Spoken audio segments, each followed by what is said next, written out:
virtual conference hosted by the Los Angeles County Sheriff's Civilian Oversight Commission. My name is Charmaine Mosley, and I am the Executive Director of the Commission. I am excited for today's presentations and discussion, as many counties and cities are preparing for budget deficits, making this a timely topic for LA County. We have an outstanding panel of speakers who will delve into LASD's budget priorities and unmet needs for the upcoming fiscal year 2025-2026. There will also be opportunities for community feedback for our moderator, Commissioner Harris. He'll go over that next. The department's budget request for fiscal year 2025-2026 includes budget priorities totaling $386.3 million in net county costs and an increase of 396 budgeted positions. You'll hear from Renee Phillips, manager in LA County's Chief Executive Office, followed by Conrad Meredith, Division Director of Administrative Services from Los Angeles County Sheriff's Department. And then also we have Dara Williams, Chief Deputy Inspector General from the Office of the Inspector General. And lastly, Mayana Kalfani King, who is the community manager for Catalyst, California. Each of our speakers brings valuable insights to this important conversation, and I look forward to a thoughtful and productive discussion. Your moderator will be Commissioner James Harris, who is a member of the Sheriff's Civilian Oversight Commission. And now I'll turn it over to our moderator, Commissioner Harris. Thank you, Charmaine. And thank you all again for joining us today. As I've already been introduced, I am J.P. Harris, and I come to you as a lifelong Los Angeles County resident, and I came to the commission after 35 years of working in the Sheriff's Department in a variety of different assignments. I'm also one of the original members of the Sheriff's Oversight Commission.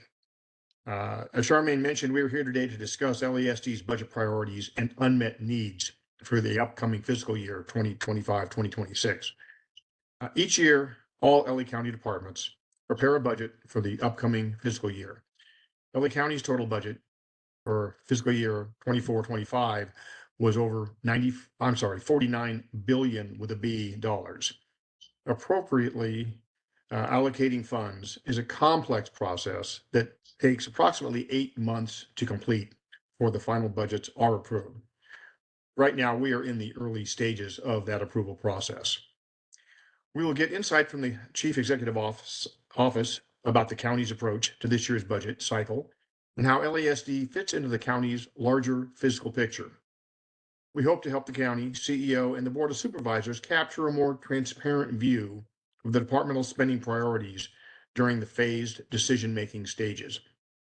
In May, the board will hold public hearings before making final changes to the budget in June. Our panelists from CEO will explain how the public can provide feedback during these stages. We'll hear from the Sheriff's Department about the priorities they presented to the CEO in their official budget request and how they came to their decisions. This is beneficial for the public to understand because it is a process that each county department follows. The department can also share how they incorporate community feedback. We will then hear from the Office of the Inspector General about providing oversight and monitoring the LASD and the many operations that impact LASD's budget and related corrective action for compliance. Additionally, we will hear from a Catalyst, California community representative and the public about what their concerns are, which will contribute to the larger conversation on public safety spending. Community engagement and feedback is fundamental for the commission to do its job. As the commission continues to evaluate the LASD budget process, we welcome continued community feedback. After the speakers provide their insights, there will be an opportunity for the community to ask questions. In addition, we're requesting community feedback online regarding the LASD budget. Please visit our website at coc.lacounty.gov for instructions on how to submit your written community feedback.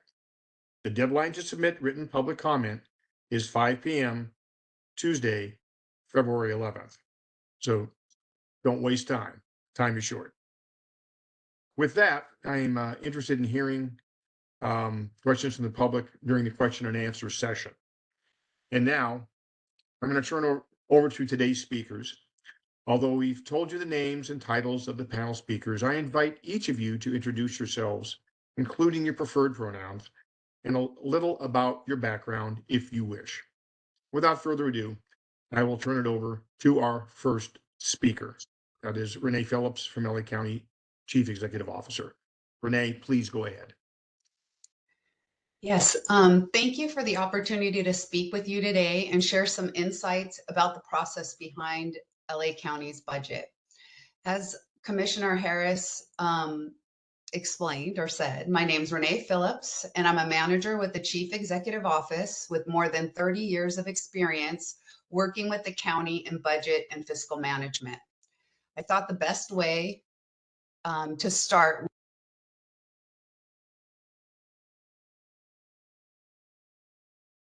Renee, we lost your audio.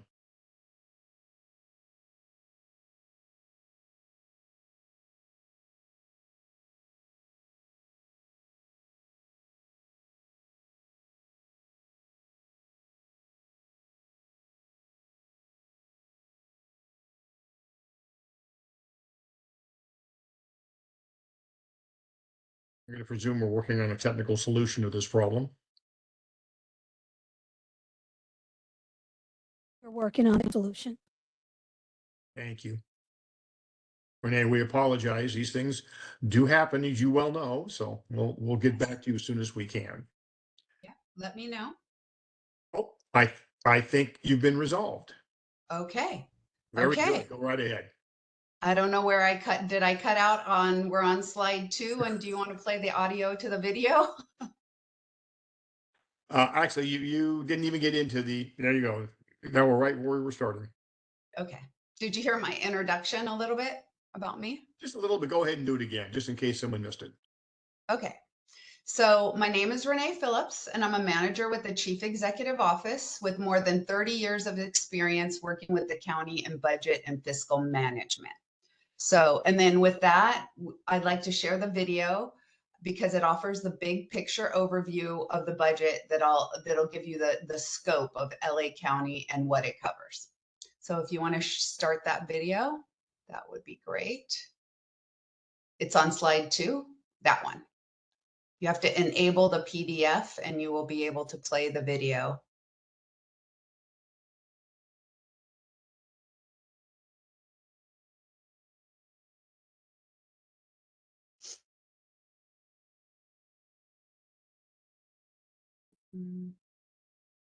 Oh.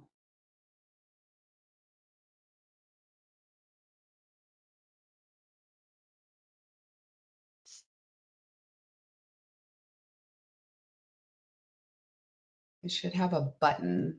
It looks like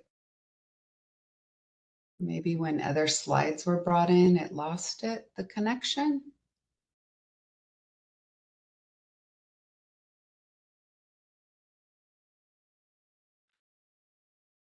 Okay.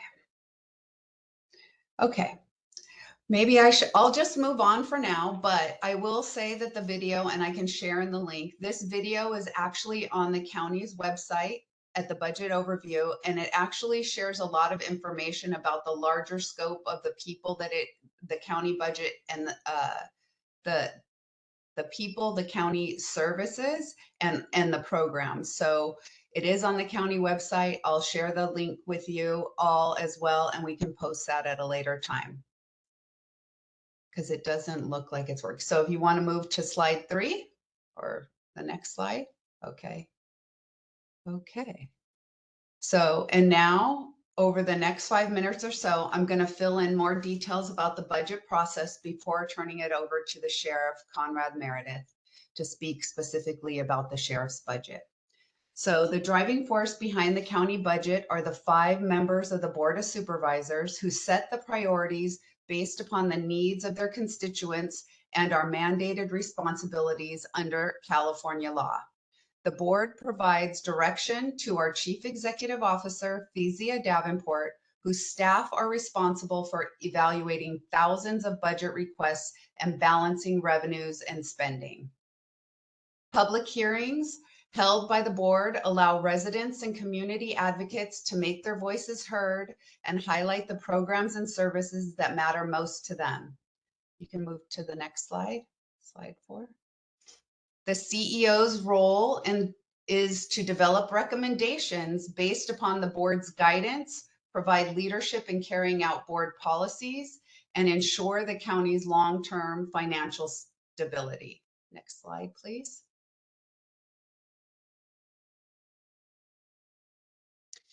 And while the board guides the budget and the CEO leads the process, the nuts and bolts of budgeting is a bottoms-up process that begins within each of our 38 county departments.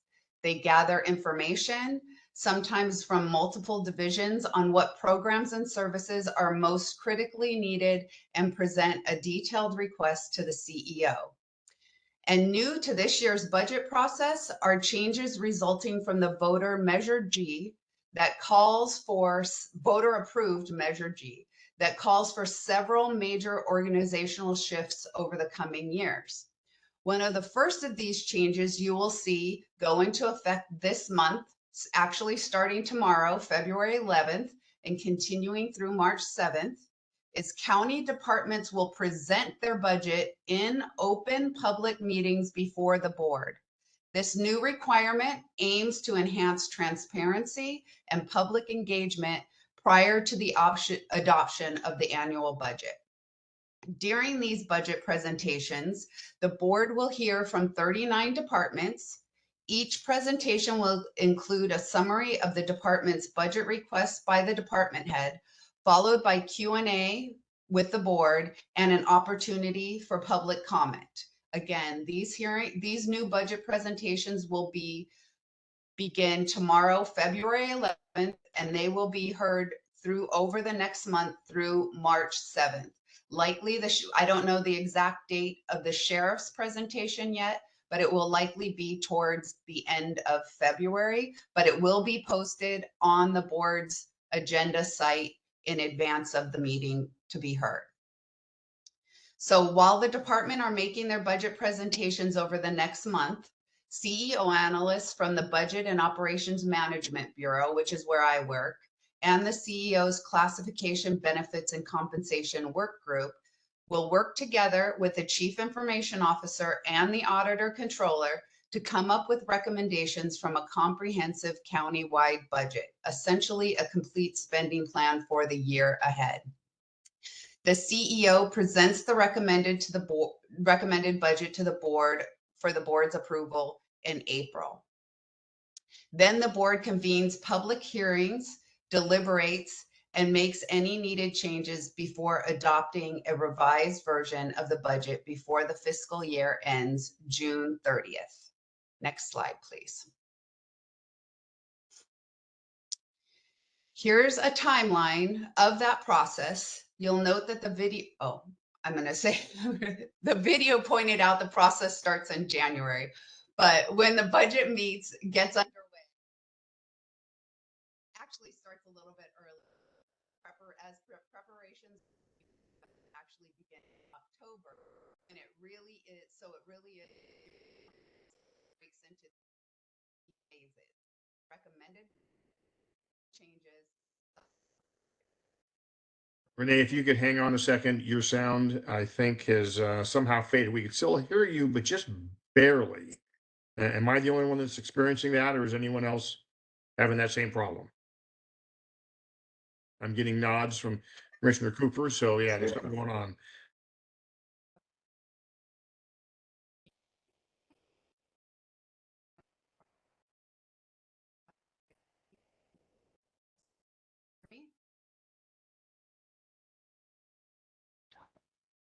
I have the answer to that.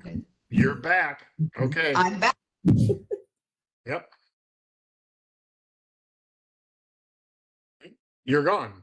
Hang on. Something happened. Stand by. Now, Renee, hang on, because we're not hearing you again.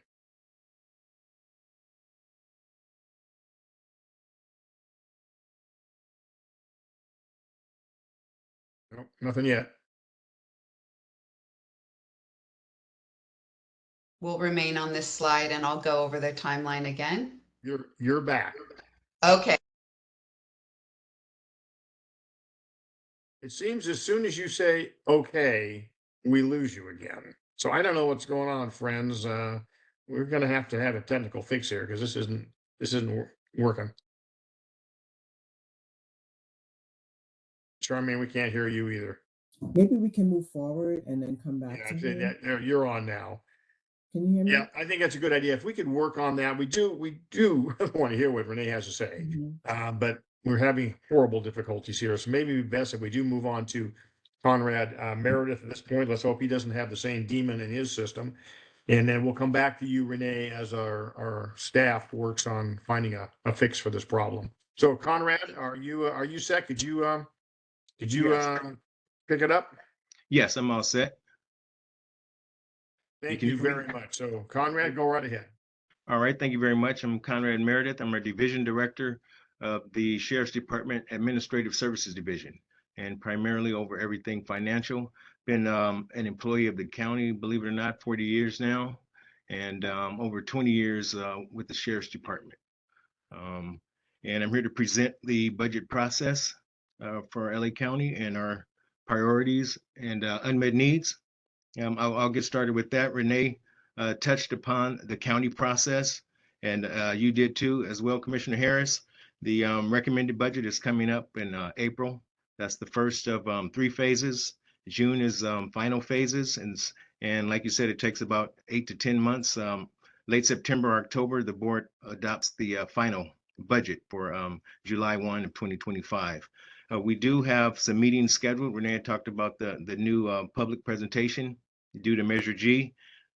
Our sheriff will actually meet with the CEO, Fiscal Davenport, on February 20th, and then we will go before the board for the public budget presentation.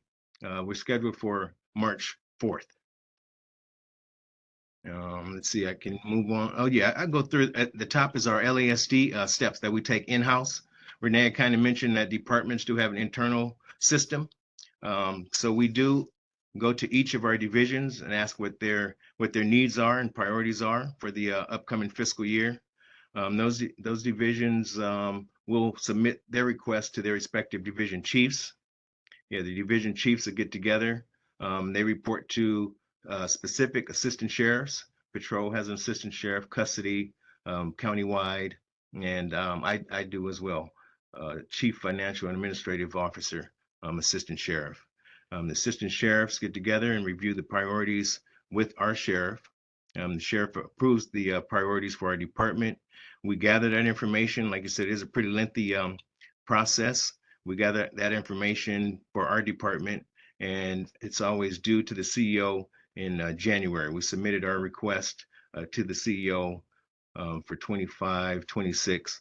This is January 8th. We can move on to the next slide.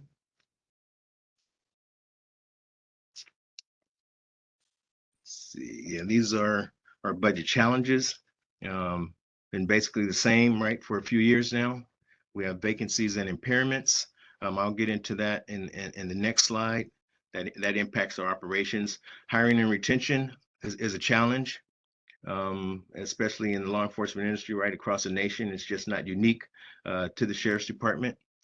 So we're competing, right, like I said, for the same pool of candidates, but we are doing everything we can to reduce our vacancy count. We're working with a marketing agency as we speak. We're now running 8 academy classes annually. We currently have 3 academy classes going now, and they're what we consider a full class of 80 or more recruits. So we're trying to make a dent in our vacancy count. We lose about 400 sworn personnel annually. You know, we bring on 600 to 700 annually, so it'll take some time to actually close a vacancy gap of 1,400 sworn deputies right now. Our fleet, you heard a lot about our inmate transportation fleet. That's kind of getting up to speed now. We're kind of in the same situation for our vehicles. We have a number of vehicles that need to be replaced as we speak. Wellness has been an ongoing issue in the law enforcement industry, and we've been hit pretty hard with some employee wellness issues. So we're actually trying to expand our employee wellness, trying to move into a new facility. We have some mandated service levels that we have to comply with. You're aware of our consent decree and DOJ settlement agreements in the jails. So that's a challenge for us. Overtime is definitely an issue, primarily due to our vacancies. And like anywhere else, we have some increasing costs that we have to absorb, increasing benefits, employee benefits, services and supplies like food, utilities, vehicle maintenance, and attorney fees, and legal challenges and settlements are always an impact to our operation. We can move on to the next slide. Yeah, this is where I wanted to get into our staffing challenges. You can see we have a total of 10,445 budget sworn positions, but about 23% are unavailable due to vacancies. You can see as of now, we have a little over 1,400 vacancies, and that's what we're trying to reduce. And impairments are folks out, unavailable to work, to be injured on duty primarily. And then professional staff, you can see it's pretty much the same. We have over 7,000 civilian employees, over 1,600 vacancies, and a little under 300 impairments. So this is a strain on our workforce that do show up to work. Okay, we can move on to the next slide, and I'll go through our budget priorities. I won't spend a lot of detail, but I'll go through the top few. Inmate transportation buses, I kind of mentioned that. We had a fleet of 82. We were operating under 20 and having some issues getting our inmates to courts, but we are doing better. We have 20 new buses on order now. We're in the process of ordering an additional 14, and our budget request before you includes an additional 11 transportation buses for next fiscal year. So we are really trying to get our inmate transportation bus fleet up and running. So with those new vehicles, we'll have a fleet of 40 new vehicles out of the 82 in due time. It takes some time to actually outfit the buses and get them on the road, but we're definitely heading in the right direction. The second one is our vehicles. We have a fleet of 5,700 now. It was higher, so now we have to kind of replenish our fleet. We have over 2,500 that exceed the county threshold of being 8 years or older, or exceeding 110,000 miles. CAD has been an issue, right? That's our computer-aided dispatch system. That the calls to our radio cards, that system went down. Fortunately, it's back up. It's gone down. It's back up, but it's ancient to say the least, and we're in the process of replacing it. So we're making good progress. We're coming up with a new system. We've put it out to bid. We received like 4 proposals. We're in the testing phase now. So we're hopeful that this year we'll have a new CAD system up and running. So that can't happen fast enough. The next major one, the Wellness Center. Again, I mentioned Wellness Center. We want to expand that so we can impact all our personnel throughout all of our locations in LA County. The TASER program, the department actually funded year 1 and 2 of the TASER program. We're requesting funding to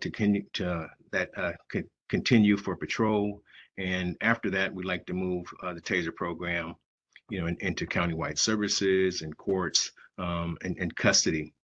Item number F is important. That's perishable skills trainings, weapons training facility. We need to expand that and increase our compliance with our in-service training. So we're looking forward to finding a new location and getting a new training facility up and running. The next one I'll go through real quick. I kind of mentioned unavoidable cost increases. Attorney fees are increasing, utilities, food, fuel. That's the main things there. H, I had mentioned additional academy classes that allows us to make an impact on our current vacancy factor of 1,400 sworn. The other ones are pretty much ministerial changes. If you go to 2 to the right, multi-year investments, this is what the county has committed to already. So we're in the process rolling out these programs that are listed there. Our mobile radio replacement, department infrastructure, just keeping things up to speed, CCTV system in custody, a boiler project for custody. Yeah, network upgrades. That's it for the budget priorities. And then we have some unmet needs, which is the next slide. And our unmet needs are basically asking for funding for programs that are already in place to comply with our DOJ settlements, safety checks, security in the jails, cleaning crews in the jails, mental health opportunities, for our justice involved, the handling of grievances. Undergarments were an issue. That's number 2, the board motions. So we're taking care of that, making sure our inmates are warm and well taken care of. 3 is helicopters that we'll have to address in some time. Our fleet is aging, so that's a major ask, but we'll have to work through that in the coming years. Okay, the next slide. Okay, again, yeah, this is the COC had asked for areas of concern, and we had gone through recruitment and retention, wellness, our training facility. We needed that. We talked about CAD. CAD is doing much better now, so we're on track with CAD. We have patrol vehicles, tasers, compliance with settlement agreements, and kind of what's hanging in the balance. And you may have heard on behalf of the county, and Renee may speak to this, but we got notice that the county's, local revenues are slower growth, so that could impact available funding to departments. And then there's a probation litigation matter kind of hanging in the balance too. So departments could be facing curtailments as we're asking for additional resources. We realize, and I'm sure Renee will speak to this too, right? We have more needs than the county has resources, but obviously that's an area of concern for us if we have to take a curtailment, because department took a curtailment, if you recall, in about 2020, $145 million, and the loss of 1,281 positions. So we'd be hit pretty hard if we're faced with additional curtailments. I think that's it. That's the next slide. Yeah, and we'll get to the questions later. But thank you for this opportunity. Very good. And thank you, Conrad. We appreciate your taking the time to be here with us and go through that. I'm just wondering, are we ready to go back to the CEO's office and for them to make their presentation, or should we go on to Darrell Williams with the OIG?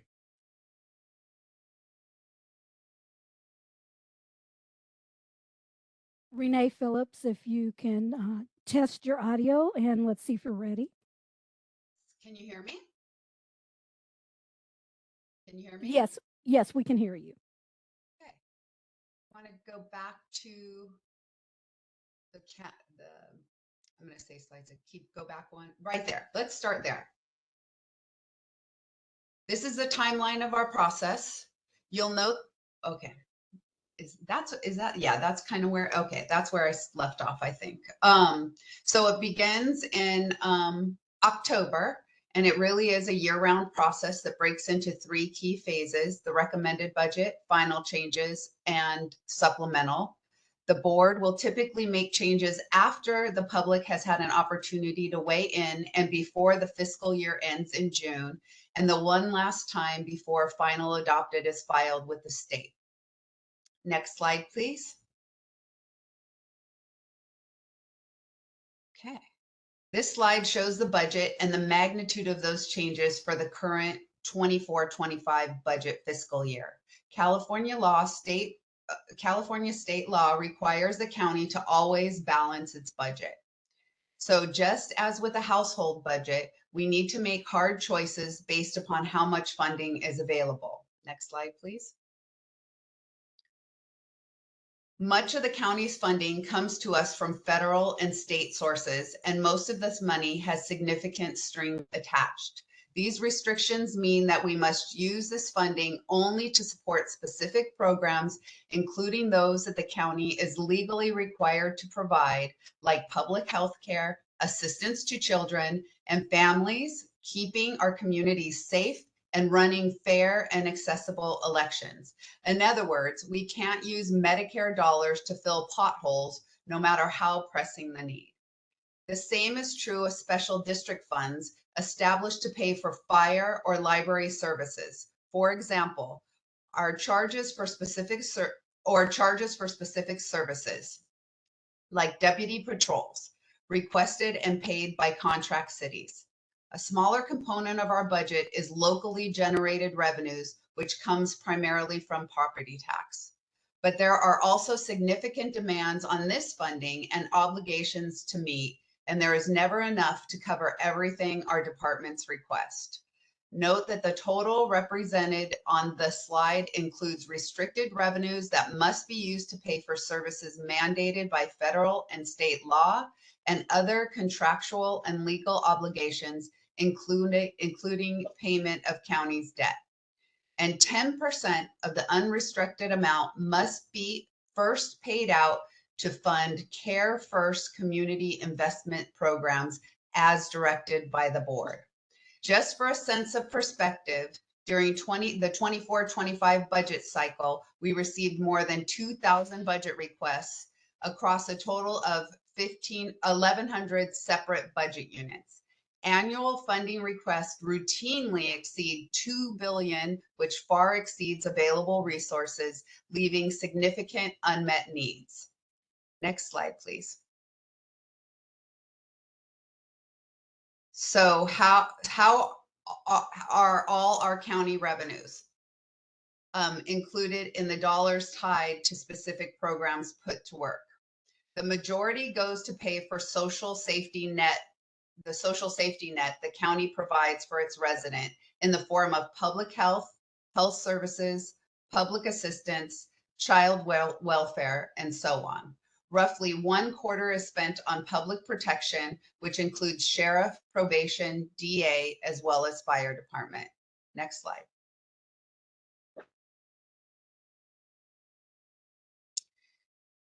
Here's another way to look at the budget. Our county programs and services rely on our workforce of nearly 100,000 employees, nurses, social workers, sheriff's deputies, computer programmers, engineers, and so on. This slide breaks down our budget positions, which includes vacancies by function. Next slide, please. As I mentioned, and Conrad referenced it, we must review all requests within the context of available revenues. And there are many obligations that must be met before considering new requests. Those include 3-year cost of living increases negotiated for most of our county workforce, mandated federal and state programs, and compliance with any new legislation. I apologize.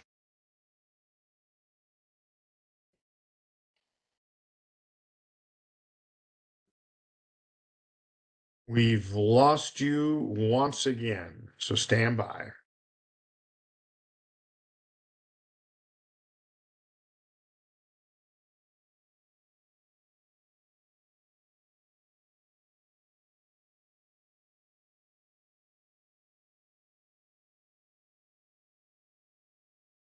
So Commissioner Harris, I don't know how many slides she has left.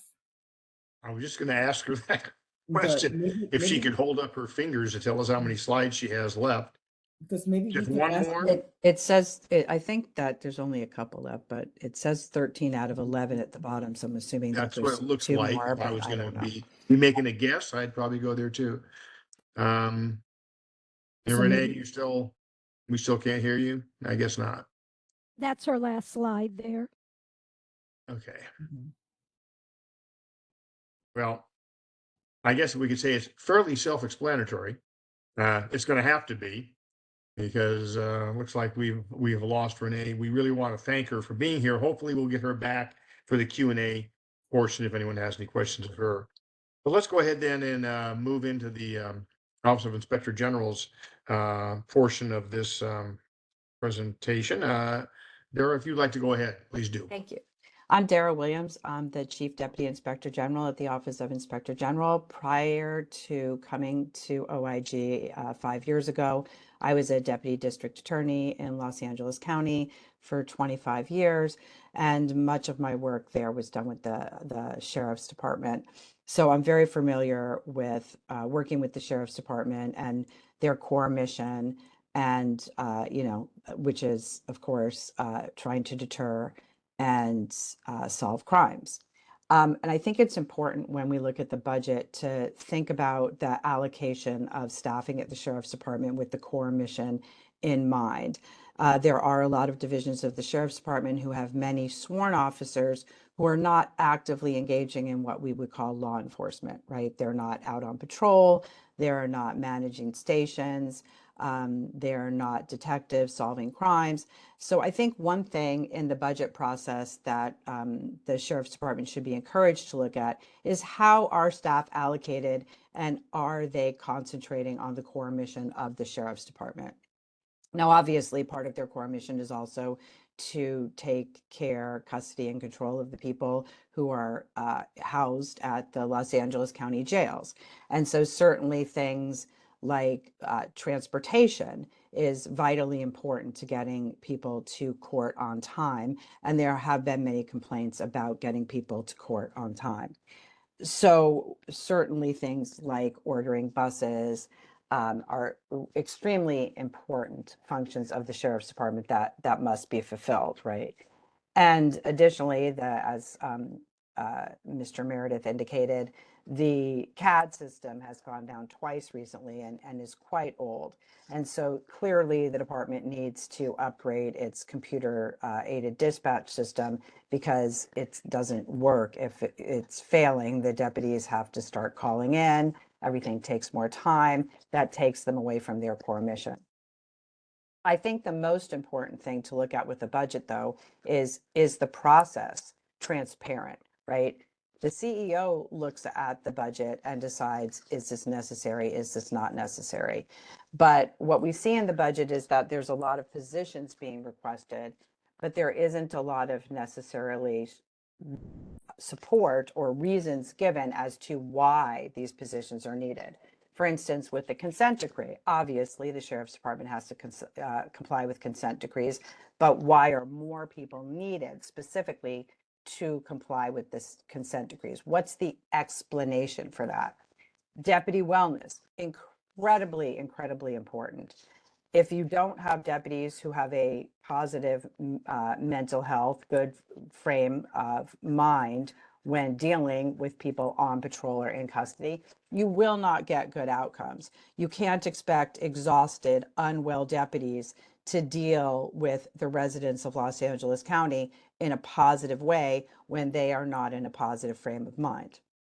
But in looking at the budget, then one has to question, okay, they're building a wellness center. Is that the best use of wellness dollars to invest $5 million in a wellness center when a good number of deputies are working so hard constantly all the time, getting overtime? Are they actually going to go to this wellness center?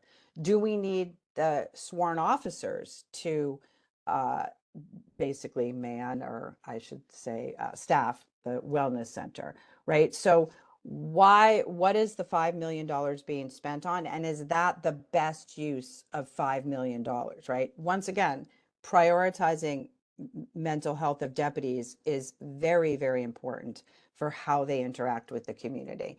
But we do need to ask our questions, is this increased staffing necessary? Is the wellness center itself necessary? Would the monies be better spent on telehealth, mental health appointments for deputies who might not want to drive to a wellness center that might be far from their home, might be far from where they're stationed, right? So what's the best use of our money and resources?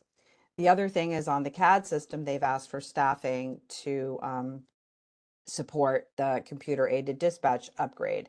But one normally looks at technology as actually needing fewer people if technology is upgraded. But here there's a request to add more people. And this is at a time when they can't fill their deputy vacancies. And it seems to me anyway, that the most important thing for the department to focus on is filling the deputy vacancies so that they can have sufficient staffing to do their core mission and to support the deputies who are already working for them. So the key thing here is just to make sure that there is transparency, but that transparency really has to focus on the answers to why do they need people to do these things? Why do they need more people, especially given the fact that they have so many vacancies already and they are having difficulty filling those vacancies? At one recent COC meeting, it was raised that there is a requirement in the agreement with the Sheriff's Department that there be a certain number of sworn to a certain number of unsworn deputies. And we don't need sworn officers doing some of these things. And sworn officers should the priority should be that they're doing the core mission of the Sheriff's Department, not filling roles that really don't require sworn deputies that cost more, in part because they are sworn deputies, and that may not even be their expertise. So I think these are just all things that need to be considered.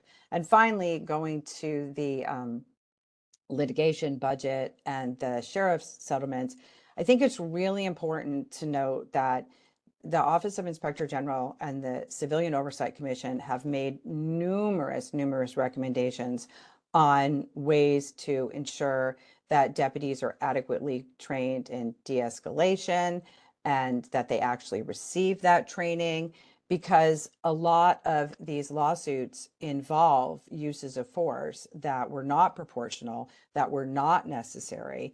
And the county settles these lawsuits at a very large cost. Office of Inspector General also did a presentation on the Risk Management Division.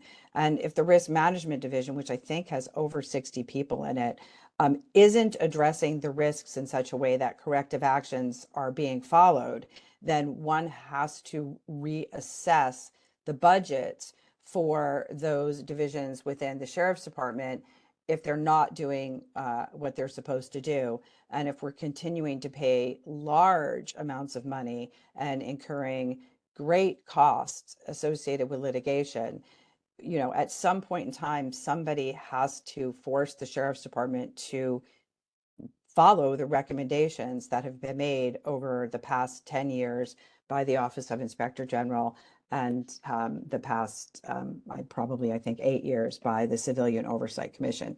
So transparency and how do we fix the problems in a way to lower the costs while also focusing on the core mission of the Sheriff's Department. Those are what I have to add to this discussion. Thank you. Thank you very much. We appreciate that. And now I would like to invite Mayana from Equity and, I'm going to get this all wrong. I apologize. It says Equity and Community Manager with Catalyst, California. I apologize for my stumbling over that. So Mayana, if you would join us at this point and give us your observations. Awesome. Thank you. Good morning and welcome. And thank you for having me. Yes, I am Mayana Kalfani King from Catalyst, California, and I work in the Equity and Community Investments team. And just a little bit about Catalyst. We are a racial justice data research and policy org that really work to advocate for racial justice by building power and transforming public systems. And we do that by partnering with communities of color, conducting research, develop policies for actionable change, and also shifting money and power back into communities. And that's what my specific program focuses on. And next slide, please. So we are going to look at really how do we fund racial justice and how do we center racial equity and empower communities through local budgets. So we'll talk about what local budgets are, what they have been historically, what is our goal when we look at a local budget, how can budget advocacy help, and then also look specifically into how we've seen funding and allocation in the Sheriff's Department over the last few years. Next slide, please. So what are local budgets? Local budgets are forward-looking financial plans, and they're also projections for what will happen, but also what your local jurisdiction here, LA County, how they're going to be investing into certain departments, certain programming. Historically, budgets have not used an equity lens, and they have not been inclusive of community in general or community priorities in the development process of a budget, but also in the budget allocation. Budgets are supposed to reflect the priorities and the values of a community and repair historic disinvestment, but often that's not the case. So in a budget, it offers a budget narrative that's often located within the first 10 pages of a document. It includes the total projected revenues and expenditures of that fiscal year. It also has a budget narrative that has some key changes from a previous year, but also a discussion of the fiscal outlook of how money is going to be spent through that year. And then also some key decisions from our elected officials and their priorities. Next slide, please. So our goal in developing a budget process is that we really want to center racial equity in that process from start to finish. And it was great to hear from Renee Phillips earlier that the implementation of Measure G, how there's going to have departments having public hearings and presentations for there to be public hearing and transparencies to see how the budget is developed within each department. We really want to empower community-driven decision-making power throughout that process, while also divesting in systems of punishment and invest in underserved and over-criminalized communities. So in doing that, we really want to think through what is budget advocacy and how can that help? So budget advocacy is conducting and using a budget analysis that centers uplifting racial equity. And we can do that by using evidence-based data tools to support your position, by identifying or designing options for policies that address historic harm and disinvestment, develop and deliver compelling messages to decision makers or our key targets, and then also allows for community-centered participation, support, and empowerment. So next slide, please. So this is a graphic of how do we actively center racial equity in budget advocacy. So we have the challenges, our historical challenges when we're thinking about budgets and budget advocacy and budgets in California. So we have historical decisions that widen racial inequities. We see that by historical disinvestments in issue areas like health, education, recreation. We see race-neutral policies. We see racist land use policies, but then also overinvestments in punitive policies in law enforcement and in jails. On the opposite side, we see where do we see opportunities? Where do we see how do we tackle these challenges? So we see overall investment in community care, in building up healthy and equitable communities. So how do we do that? Having investments in violence and trauma prevention, mental health and reentry support, and really thinking through how can we build out healthy and equitable communities that see health in built environments, we see affordable housing, we see good paying jobs, universal basic income, clean air, water, and soil, and then community green spaces. So the center is how do we bridge the gap, right? How do we acknowledge the challenges and go towards opportunities? And we see that by participatory budgeting. We see that by equity-based strategies to distribute resources. So not only thinking about how do we allocate the funds, but how do we do that in an equitable way? We want to look at how do we have dedicated revenue streams that go into community resources, and then how can racial justice uprising or things really help drive funding. Next slide, please. So using budget advocacy as a tool, standing on it is only effective when paired with intentional community power, building, and political education. So this is thinking through steps and how to build out a budget advocacy campaign. So understanding community priorities is the first step. Understanding the vision for success, but then also knowing the budget timeline to know when communities should be intercepting what's happening from start to finish. Conducting a budget analysis, preferably with a historical lens, to highlight inequity, so know how we have spent money in the county, how we continue to prioritize certain departments or certain programs and funding. Work with community to develop those budget demands, identify advocacy targets, and engage with your key decision makers. I think that's so important for our decision makers to know the needs of the community so that can help them inform during the process, like what needs to be done for their constituents. And then also build power and make community voices heard throughout the budget process. So looking more deeply into the Sheriff's Department over a 7-year period. So what we have here is we have the general fund revenues of the Sheriff's Department. So that is the dark blue graph.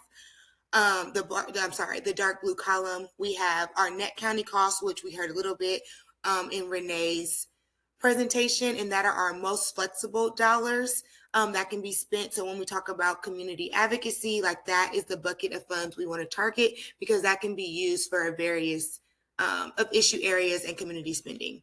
And then the orange graph is just the total net expenditure. So that's what the Sheriff's Department spends in that given year. So we're going to specifically look at our lavender graph. So what we're seeing is that the county continues to prioritize our most flexible dollars, so those investments into the Sheriff's Department at steady rates. Our NCC across these multiple years covers almost half of their spending. And that spending doesn't necessarily align with the county's vision for care first and jails last. So we're seeing across steady rates that we continue to see systems of harm that we've seen over decades just continue to see the same amount of spending, and we haven't seen a decrease in where we're allocating those funds. But we also see during pandemic years, there wasn't a decrease really in that spending of our most flexible dollars. And then next slide, please. This is giving a comparison between our net county costs, so again, our most flexible dollars, how it's being allocated to our Sheriff's Department versus other departments where we can say alternatives to incarceration. So we have our Care First community investments, which I think Renee also talked about, our CFCI dollars. We have our parks. We have our Office of Diversion and Reentry, ODR. We have JCOT, which is our Jails, Cares, Opportunities Department, and then also Youth Development. So you see by this graph, like the spending for sheriffs significantly outweighs the spending that we see in other departments for alternatives to incarceration. I think Dara made a really good point of us looking at what are the actual duties of the Sheriff's Department, and then how can we make sure that they aren't doing more than their expertise in certain departments and in certain divisions, and that we shouldn't be allocating more dollars and having them do mental health services or having them do X, Y, and Z when that can be going to other departments that actually have programming to do those types of services. And then lastly, for this point, we really just want to see more investments into a community system of care and those alternatives to incarceration, especially when we see that LA County for the last few years has done a really good job as messaging for a care first, jails last system and building out that community health care. But we have to see the dollars align with that messaging, right? And next slide, please.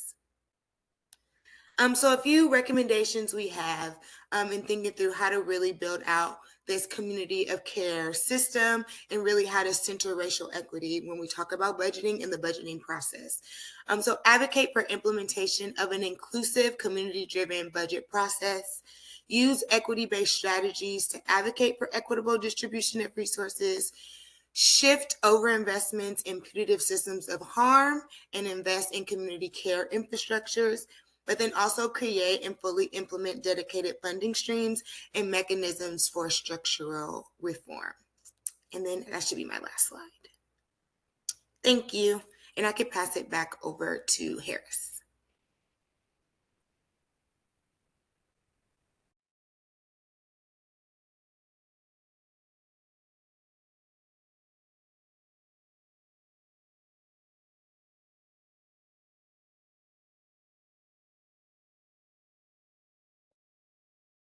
Commissioner Harris, we can't hear you. You're muted. I'm sorry. I'm sorry. That was my fault. Not a technical glitch, just my own glitch. So I apologize. Again, I want to thank you, Mayana, for your comments. Those were very, very good. I'm hoping we can get all of those slides put up on our website, as there's a lot of information there that's going to take some analysis and some digestion by all of us looking at these things. And these quick overviews are great to give us a little taste of what we need to really pay attention to, but we may need a little bit more introspection on these things so we can really understand how we can better move forward from everyone's perspective. I know this is a multifaceted operation here, and no one group is ever going to be fully satisfied. That's sort of the nature of government. But if we can at least start, addressing some of these deep-seated needs that the community feels, that's what we really need to strive for. I know we're at a point now. I'm going to come back and ask a couple of questions. I'm hoping our Renee can join us again from the CEO's office.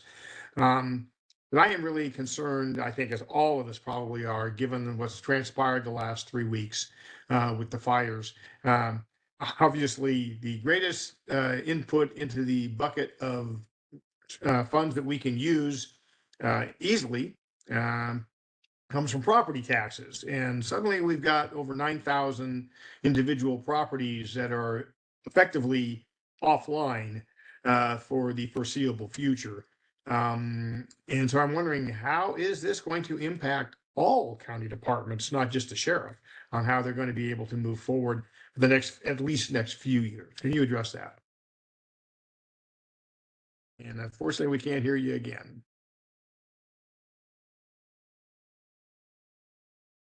Can you hear me? Yes. Be quick before it goes out. So yes, it is anticipated. We look at all revenues. I mean, unfortunately, too, we talked a little bit in the slides about general revenues declining, and this puts more pressure on those revenues.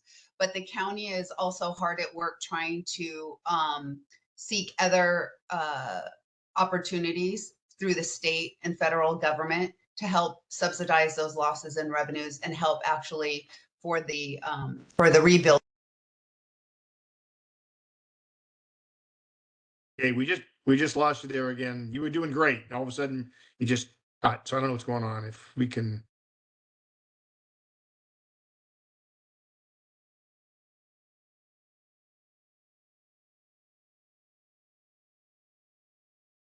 Maybe there's a call-in number for her, and then we can come back. I don't know. Yeah, Tracy, can you work on that? Yes, working in the background.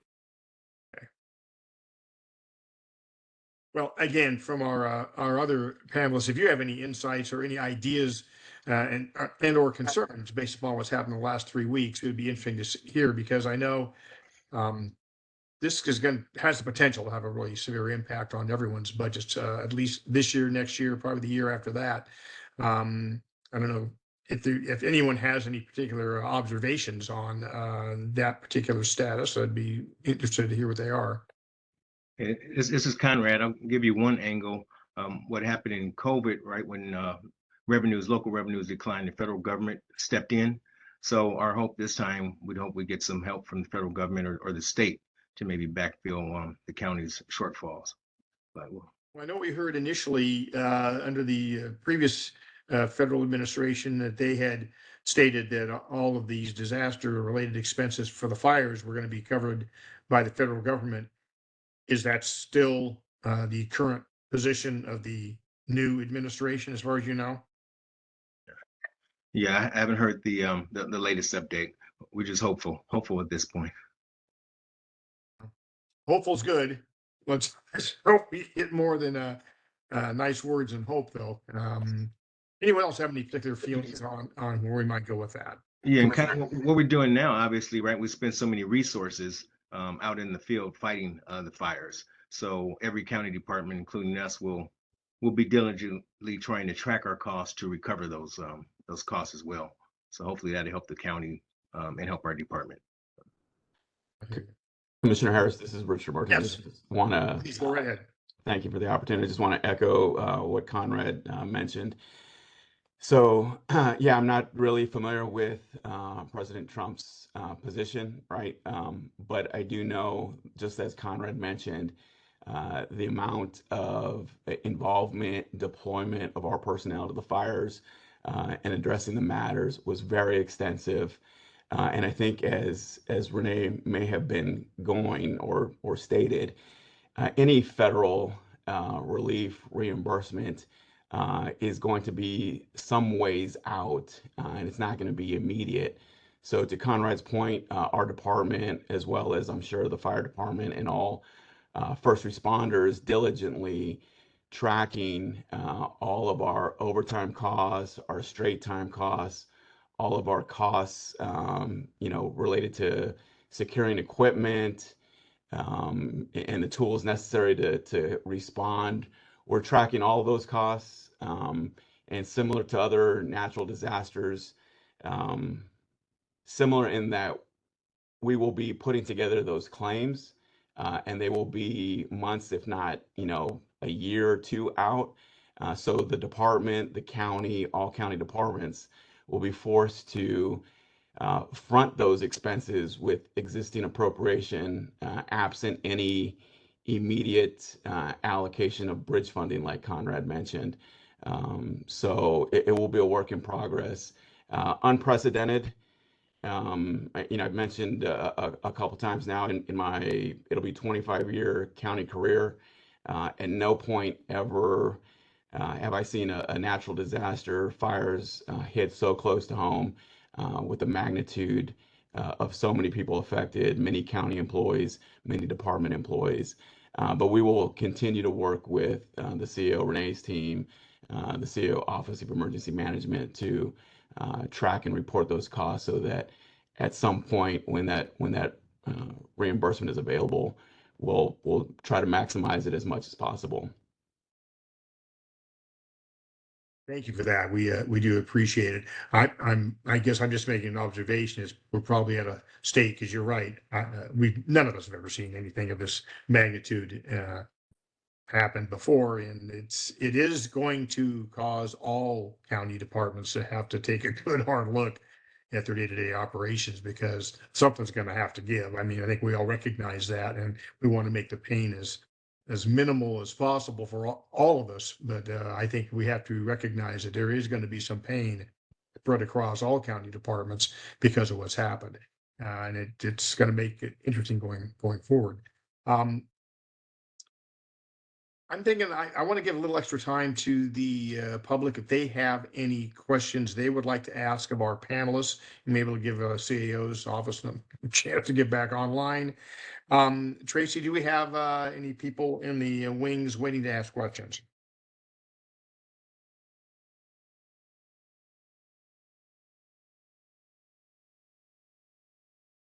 Yes, we do have one hand raised for a question.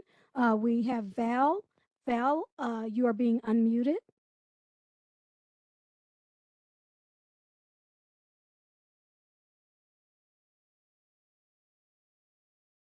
Val, you have been unmuted.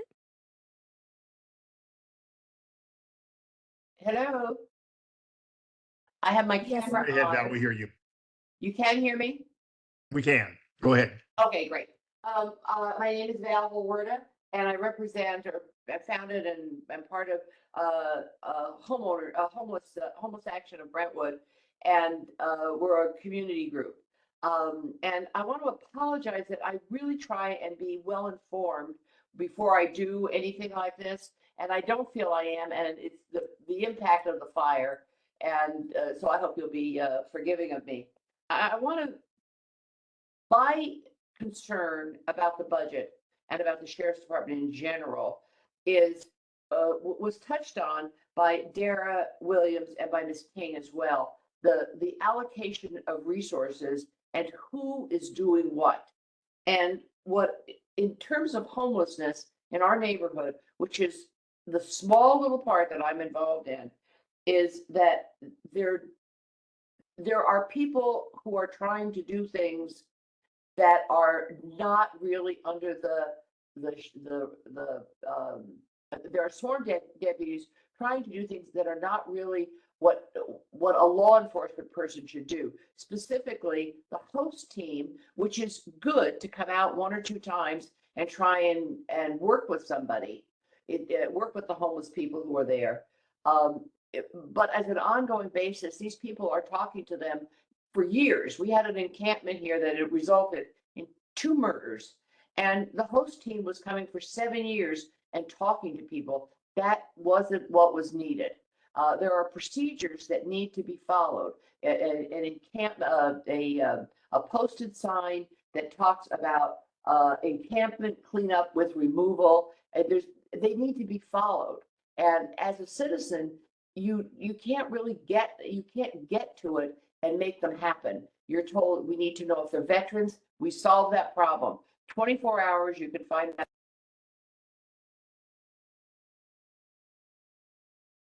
Val, we've lost you. If you could check the device you're working with and try again.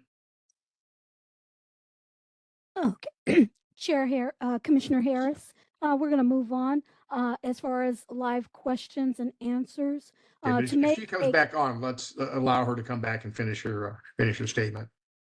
We sure will. To I'm make a unmuted. comment. Wait, stop. I was muted and now I'm unmuted. Very good. Go right ahead. It says I was muted by somebody else. So can I continue?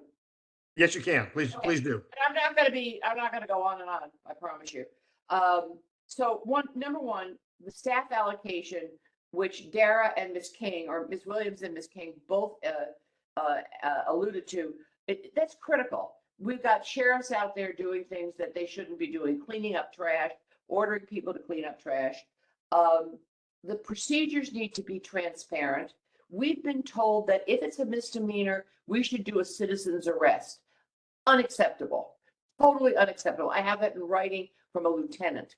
We need the sheriffs to be there for the law enforcement, not for not to talk to homeless people. There are laws in place that are just ignored because it's too difficult my assessment is too difficult to enforce. If the goal is keeping the community safe, that's not being addressed in our zip code 90049. And with that, I say thank you very much. I feel that you do a very professional job. I've followed you for years.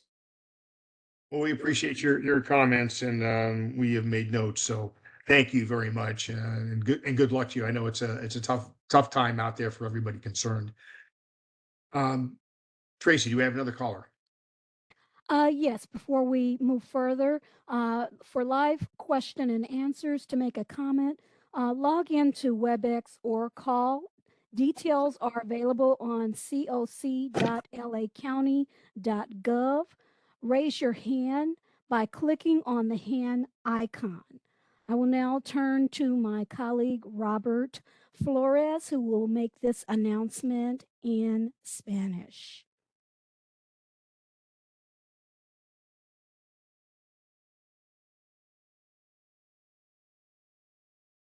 Si es sesión en WebEx o por teléfono, visite coc.lacounty.gov para más información.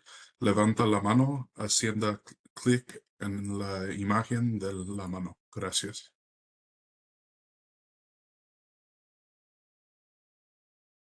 For our next public comment, we have Yadi. Yadi, you are now unmuted. Hello. First, thank you so much for hosting this session. This was really informative, and I want to touch on something rather specific, but I hope to make a lengthy written comment about it. But this was in relating to Dara Williams speaking about accountability and the scope of work and responsibilities of the Los Angeles Sheriff Department. And I have general concerns about the budget allocations and, for example, there's a recent law, the AB 481, that is supposed to provide transparency and accountability over the military equipment that's purchased and used by law enforcement agencies. And for example, the Los Angeles Sheriff's Department has yet to release any annual reports on how they're using this military equipment and how much it's costing them in terms of personnel and other related costs. And so it's difficult to even give comment as a member of the public on how the LASD is using this equipment if we don't have that information available to us.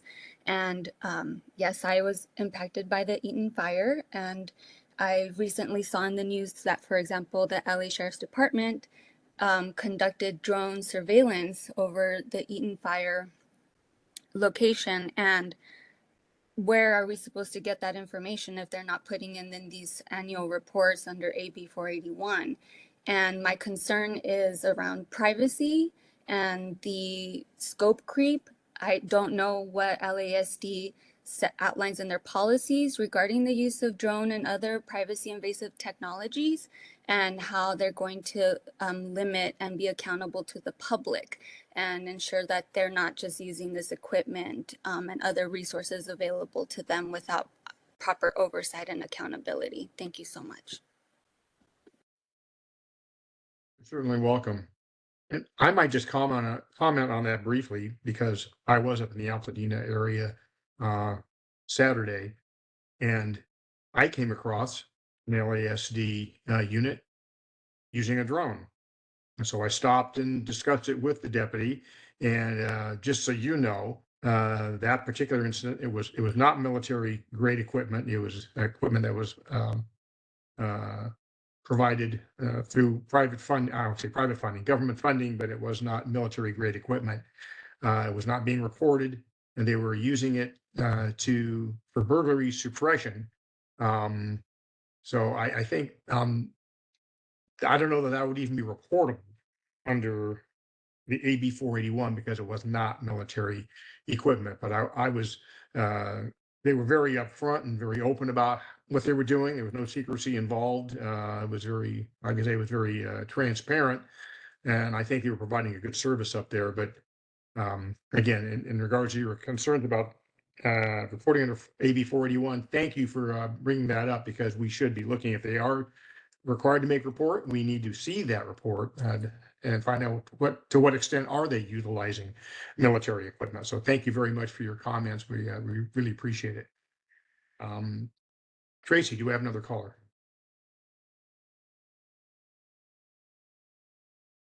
At this time, there are no other hands raised. If anyone is interested in making a community comment, feedback, please raise your hand in WebEx.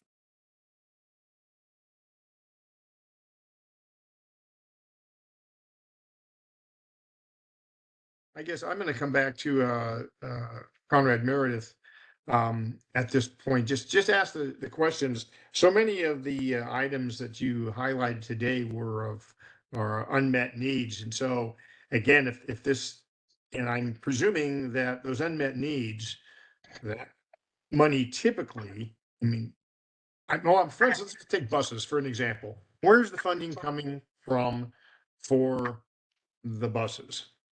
It's actually a combination of sources of revenue. 10 buses came from our automation fund. It's a special fund. 10 buses, I think the CO provided funding maybe from AB 109. And we have 14 buses we're ordering now, and I think that's AB 109 funds. So I know Renee has connection issues, but that's primary sources. What AB? Not everyone. That's custody, right? 109 funding. Yeah, you have funds to provide services to the justice involved within our custody, and that's funding from the state of California. Okay. Well, it sounds like that would be a good link. Right. Clearly, justice involved, and they need to get to court. So, right. Okay, that's excellent. I see Ms. Mosley has her hand up. And thank you. This question is for Director Conrad.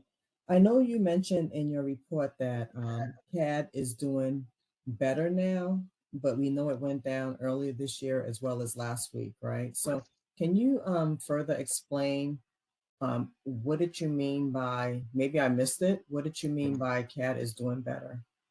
What I mean now is we're close to having a new system. Like I said, this system is ancient, right? So we've tested, I think four companies have submitted proposals to us, and we're in the testing phase right now. And what I hear is that the testing is going well. So we kind of have a timeline. If that continues to go well, we can actually bring up a new system this current calendar year. So we know it's of the utmost urgency for us. So it's really all hands on deck. And I think, as a matter of fact, we're trying to streamline the contract process by asking the board to allow our department to have delegated authority to select the vendor and move forward without taking a few extra weeks to go back to the board and get approval. So we're doing everything on our end to try and expedite the process of getting a new system on board. But it looks like we have vendors that we'll be able to move forward with. Okay, perfect. Thank you. Okay. Well, I know this is a topic that has really got people interested. This might be something we might want to look at a presentation to the full commission also on just what this involves, because it is, from what I understand, it's a very different system from what we currently have. It has a lot of things that will help us and going forward that we didn't have previously. But again, there's this issue of it's going to require additional personnel. I think many people have questions about that. I will note that those 40 personnel that they're requesting, those would be non-sworn items, which are significantly less expensive to the county budget. So I think that is something we all want to see this move forward. We want deputy sheriffs doing jobs that deputy sheriffs have to do, and those jobs that deputy sheriffs don't have to do, that they should be done by professional staff. And it looks like this is one of those situations where that will in fact aid us in moving more in that direction. It won't take deputy sheriff totally out of it, but to a significant degree, it looks like it will. So yeah, that might be something I know our executive director might want to look at, having someone come forward to the full commission and give a report on this, because there are awful lot of questions. The public is very interested in this particular area. So thank you for that. Commissioner Cooper, I see you're here with us. Do you have any questions you'd like to ask of our panelists? Yes, I have questions for Conrad too. Because I know that, hiring has been a real difficulty, but we also have had several officers off on medical injuries. And I'm just wondering, how are you monitoring that? Is the health risk management team, are they managing these employees to get them back to work? And then my second question is sort of similar to what Dora was asking about the increased cost of the settlements related to use of force.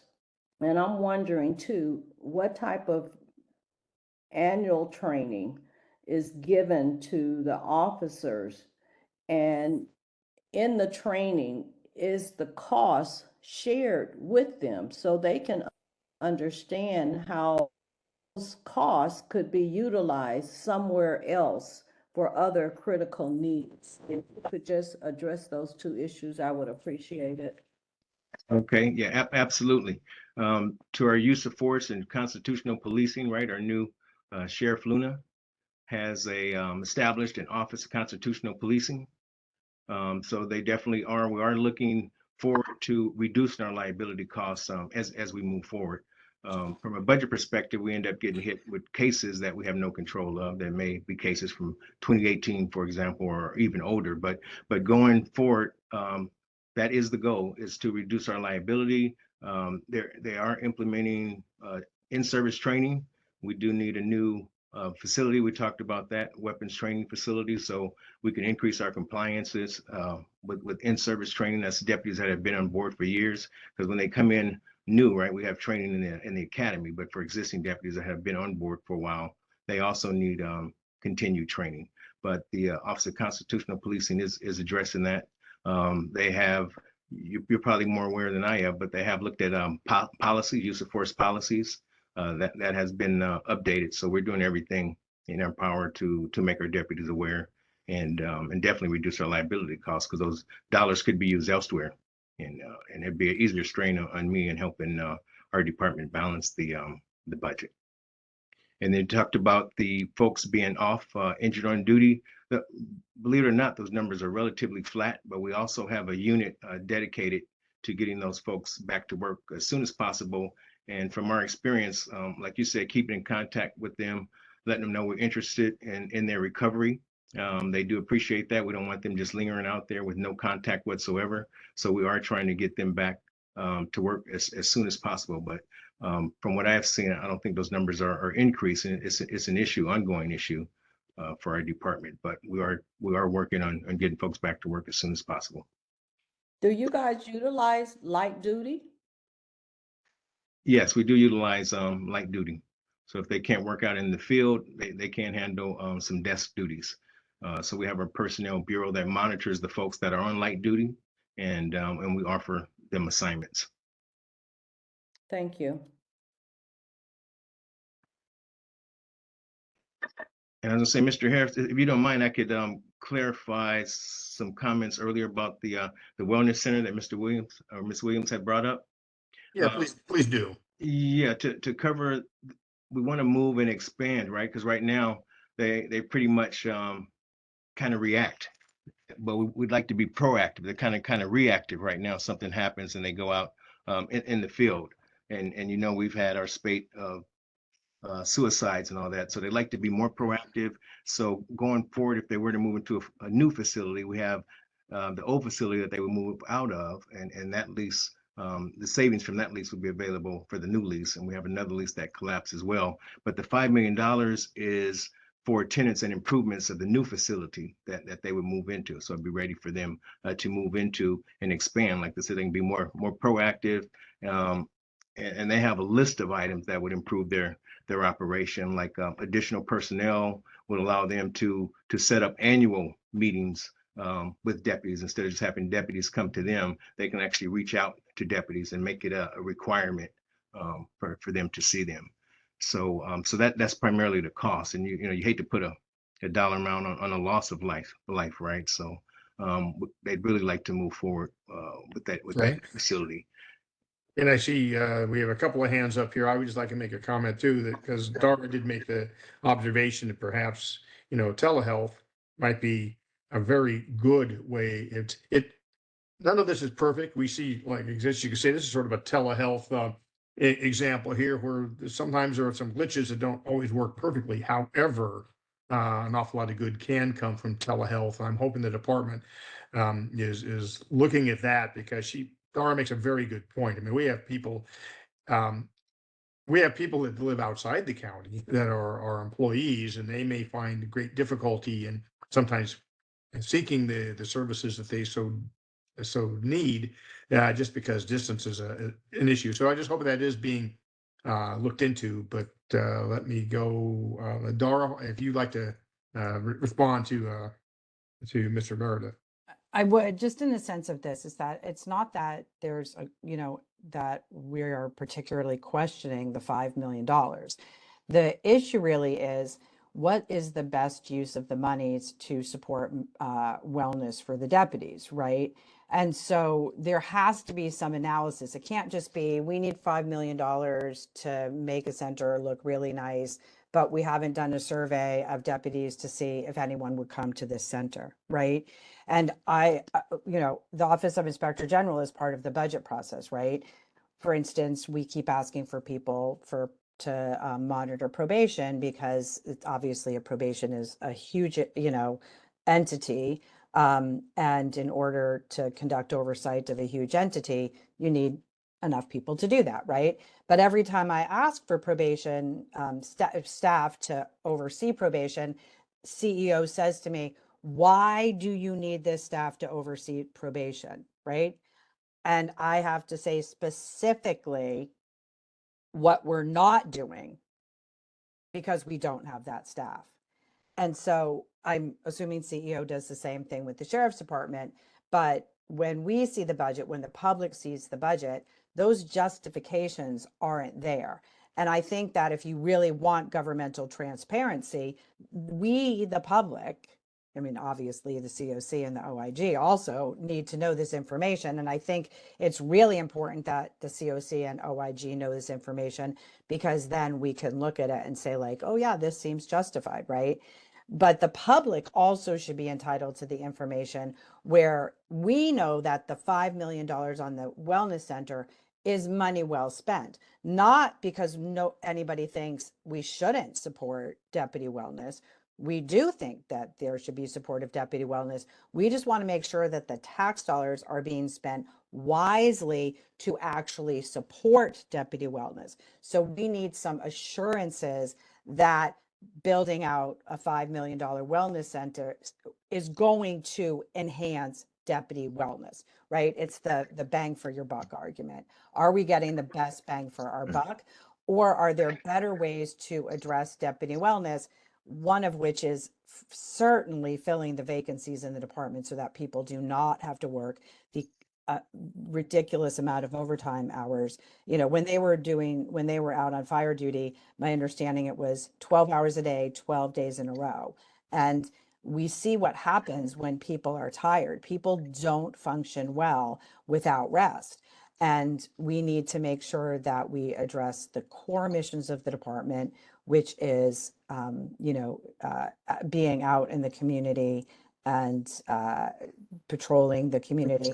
And I would like to throw in, we did a pre-text stop report that indicates that a lot of the stops of individuals are a waste of time, right? And so those deputies would be better utilized just continuing to patrol the streets as a deterrence instead of spending an hour with a person searching their car and less than 5% of the time finding criminality, right? So you can look at this from are you in the community, are you hurting community trust by doing it? But you can also look at it strictly from a budget standpoint, right? And if people are wasting their time on pretext stops, right, and that's just an easy word for them, they're really crime suppression stops as opposed to pretext stops. If people are wasting their time doing that, we need to get back to allocation of resources and the best way to spend the resources to achieve public safety, which includes deterrence and solving crimes. Those are the two primary missions of the Sheriff's Department. I hate to push this here, but we are running out of time. Thank you very much for that, though. All excellent comments. I believe we have, and Commissioner Cooper, I will get back to you, but we have Berkeley Donovan, I believe, wants to ask a question.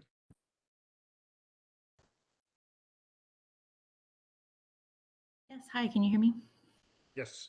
Great. Hi, y'all. My name is Berkeley Donovan. I work for ACLU SoCal as the LA Jails Conditions Advocate. And I really appreciate this presentation, and particularly that buses are at the top of the list, as that is something that we regularly hear from folks not being able to make medical or court appointments. I also just wanted to point out too that, I noticed there's a $1.1 million budget or about $1 million for food. Can I clarify, is that food for the incarcerated population? It is, yes. Okay, great. And I wanted to clarify that just because it provides some context to my comment here, which is that largely when we see these, budget priorities and increases, it's mainly for, staffing and for the department, and less on making quality of food better, maybe just meeting quality food needs at bare minimum. But we regularly hear it's not enough food for folks, and I don't think, and I think other commissions hear that as well. And so really just want to put some emphasis on not just meeting minimum there, but also, improving quality of food and services to the incarcerated population, which I don't often see reflected in the budget. Thank you. you very, very much. Commissioner Cooper, we're going to let you make, you would be about the last person making a comment here because we are just about out of time. Go ahead. I just had a comment under the unmet needs, especially about the helicopter fleet. I was concerned with the term of just safety, but I see that as life safety. And in light of the recent aircraft crashes we've had, I would hate to lose any of our police officers due to being in equipment that is so old that something may happen. So I hope we look at that and consider moving that from just an unmet need to a critical need, because it does have a life safety issue connected to it. Thank you. Excellent comments.